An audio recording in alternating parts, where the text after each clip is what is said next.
Bienvenue à tous sur Mobility TV. Aujourd'hui, on va vous parler données, data en anglais, data évidemment automobile. On en parle avec notre invité Samia Arfaoui. Bonjour Bonjour, et bienvenue sur Mobility TV. Vous êtes la directrice de Targa France. absolument. Targa de l'italien, Targa qui veut dire plaque d'immatriculation.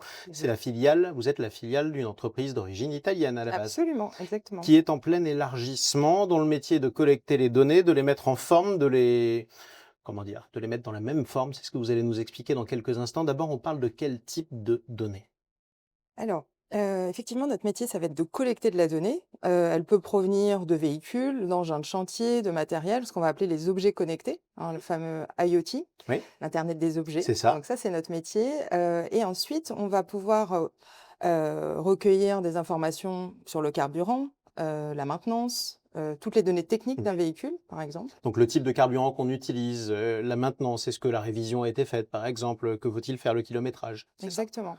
Ce qui devient plus intéressant aujourd'hui, c'est comment la télématique va permettre d'être plus proactif. Mmh. Plutôt que simplement récupérer de la donnée, donc vous avez parlé de normalisation. Ouais, Donc on la gère, la donnée. On va revenir sur ce sujet, de se dire comment on va la chercher, voilà. cette donnée.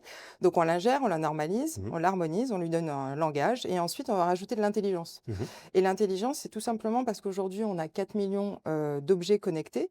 Donc, plus on a de données, les Oui. fameuses big data, plus on a de données, plus on nourrit l'intelligence artificielle. C'est ça. Et donc, comment vous optimisez concrètement l'utilisation de ces données? Par exemple, qu'est-ce que ça vous rapporte de savoir que tout le parc de véhicules que j'ai sur telle ou telle flotte utilise tel type de carburant ou plutôt tel type? Qu'est-ce que j'anticipe grâce à Ouais. vous?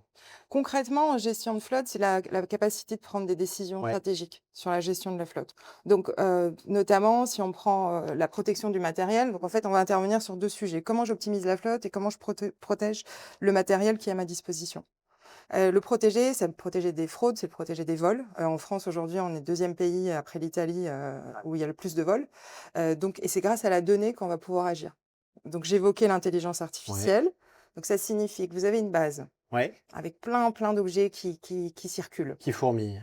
Donc ça donne de l'information sur des zones à risque, Mmh. sur des comportements à risque. Mmh. Donc on va mélanger tous ces indicateurs D'accord. et à partir de là, on va avoir un scoring, donc du plus risqué au moins risqué. Est-ce que ça veut dire On va qu'ensuite, pouvoir ça vous intervenir. permettra de dire, par exemple: «Non, n'utilisez pas cette route, elle est plutôt mal famée, elle est plutôt par là», comment vous allez faire? Potentiellement, ça va créer une Ouais. alerte et on va intervenir pour donner cette alerte au client. Voilà. Qui sont concrètement vos clients? Vous avez un certain nombre de partenariats, vous travaillez avec des grands constructeurs. Oui.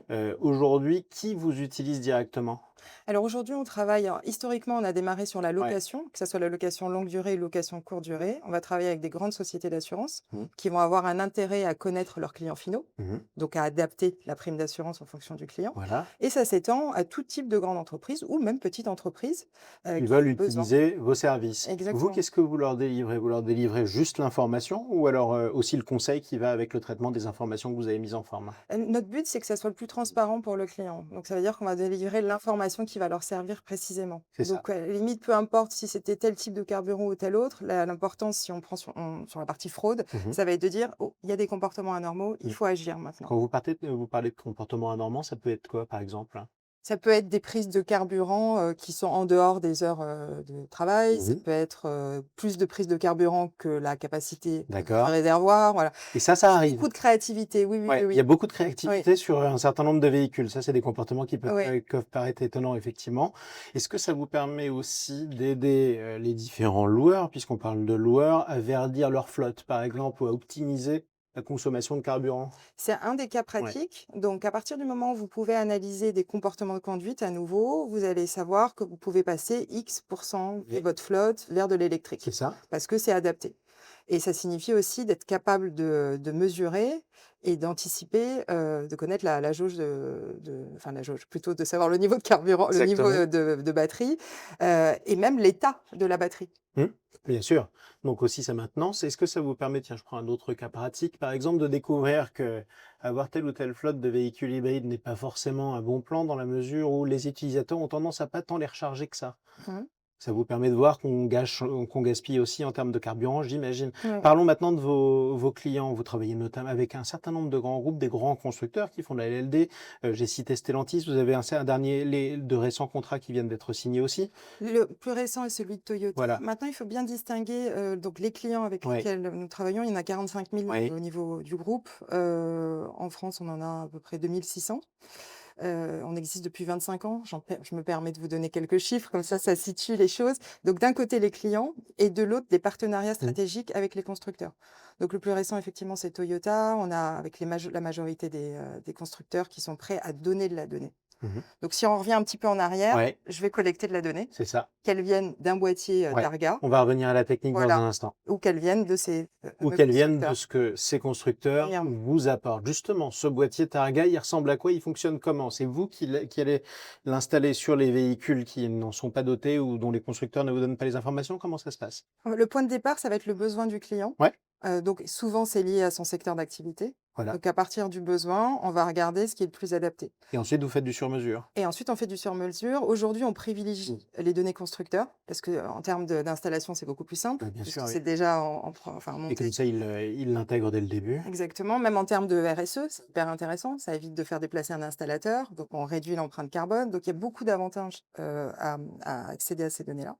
Mais il arrive que dans certains cas, en fonction du besoin, on soit obligé d'installer un boîtier. Voilà. Donc pour répondre à votre question, à quoi ça ressemble? Ça Ouais, va dépendre à nouveau. Donc soit c'est une balise autonome d'accord. qui va être là spécialement pour le vol, donc petite balise cachée pour Et s'assurer qui vous juste. permet de la retrouver, de localiser le véhicule plus tard, comme on aurait pu le faire dans le passé, par exemple. Exactement. Donc ça, c'est un premier point. Voilà, soit une balise, standard, qui va être branchée sur différents, je ne vais pas rentrer trop dans Ouais. la technique, mais soit une balise dite experte qui va permettre de faire de l'autopartage, D'accord, par exemple. tout simplement. Ça vous permet d'avoir aussi un œil sur à peu près, les comportements d'un certain nombre d'automobilistes, qu'ils soient français ou italiens, puisque vous êtes aussi sur, les 2 pays. Qu'est-ce que ça vous apprend des conducteurs que nous sommes? Des Français, vous voulez Ouais, dire? Oui, alors ça, c'est intéressant. Ce que ça m'apprend, c'est plutôt le lien avec la télématique. C'est-à-dire qu'aujourd'hui, on n'est peut-être pas le pays le plus mature en termes de traitement de données, mais que ça c'est-à-dire? évolue. Si on compare les pourcentages, alors on est sur, une dizaine de pays, hein, Ouais. au niveau européen. Si vous prenez, l'Angleterre, Mmh. ils vont être extrêmement matures sur la télématique et sur justement toute la partie intelligence artificielle.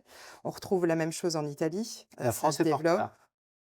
Bon élève, mais Ouais. on a encore, du travail. Paradoxe, parce que j'ai entendu le président de la République nous rappeler que nous étions en avance et une forme d'Eldorado sur l'intelligence artificielle en Europe. C'est pas le cas dans toutes les applications. On est toujours en avance par rapport à d'autres, Oui, ou en retard par c'est rapport à ça, d'autres, ça dépend du point de le vue. ventre mou français. Voilà, donc voilà, je C'est vrai. regarde les différents pourcentages, on reste Mmh. légèrement en recul, mais ce qu'on voit aussi, c'est qu'il y a quand même une effervescence sur le marché. Ouais. Aujourd'hui, il y a un taux de pénétration de la télématique, environ de 25-30 Mmh. là où en Italie, c'est 80. C'est juste Alors pour vous donner un ordre, oui, d'idée. c'est une différence énorme. Ouais. Je l'ai dit, vous êtes la directrice de Targa France. Il y a Mmh. pas longtemps, c'était Targa Viasat. Comment on gère un mariage pareil et comment ça se passe?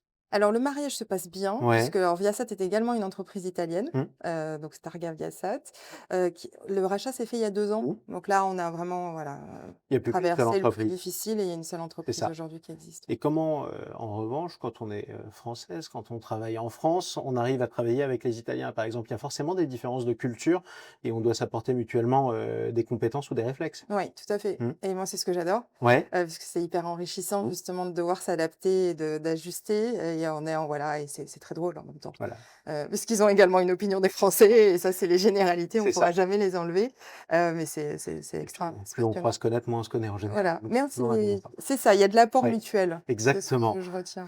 En tout cas, on souhaite une bonne route, à Targa France, en Mmh. tout cas et puis je vous remercie d'être intervenu sur, Mobility TV. Vous viendrez nous voir, au prochain contrat Avec grand plaisir. Merci beaucoup. et à bientôt.